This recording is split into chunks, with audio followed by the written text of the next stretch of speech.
আমি তোমার no tension বাগানে করবো ডেটিং।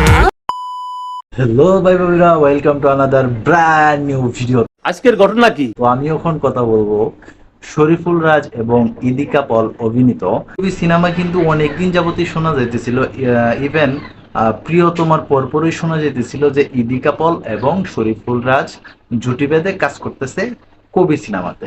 আর যেটার পরিচালক হয়েছে হাসিবুর রাজা কল্লোল। তো ঘটনা যা হয়েছে, গতকালকে কিন্তু মিশা সওদাগর তার একটা ফেসবুক পোস্টে জানাইছে যে আবার 5 মাস পরে কাজে ফিরছে। ওইখানে কিন্তু তার একটা ডাবিং করতেছে, ওই রকম একটা স্টিল পিকচারও কিন্তু উনি শেয়ার করছে। তো ভাই, কবি সিনেমা নিয়ে কিন্তু অনেক প্রত্যাশা ছিল সাধারণ জনগণের মাঝে। তো এই সিনেমাটা কেমন হয় বা গল্পের ধরন কিরকম হতে পারে, এটা কিন্তু তেমন একটা আলোচনায় আসে নাই। আলোচনায় যেটা আসছে সেটা হচ্ছে ইদিকা পল এবং শরীফুল রাজ একসাথে জুটি বেঁধে কাজ করতেছে।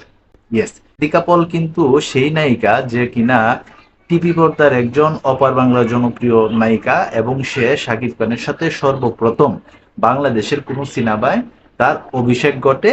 আর যে সিনেমাটা ছিল প্রিয়তমা। তোমাকে জানিয়ে দিলাম ও প্রিয়তমা।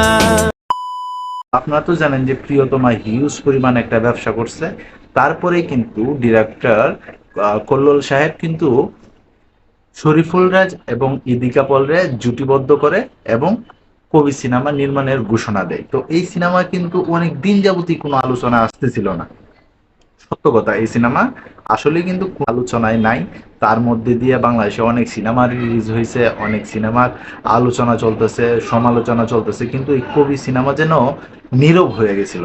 তো অবশেষে মিশা সওদাগর কিন্তু তার ফেসবুক পোস্টে যে শেয়ারটা করছে, ওইটা দেখে আমার কাছে মনে হয়েছে যে হ্যাঁ, এই কবি সিনেমা নিয়ে কিছু একটা বলা দরকার। তো আপনারা এই নিউজটা শোনার পরে আপনাদের কাছে কেমন লাগছে অবশ্যই আপনারা কমেন্ট বক্সে জানাবেন।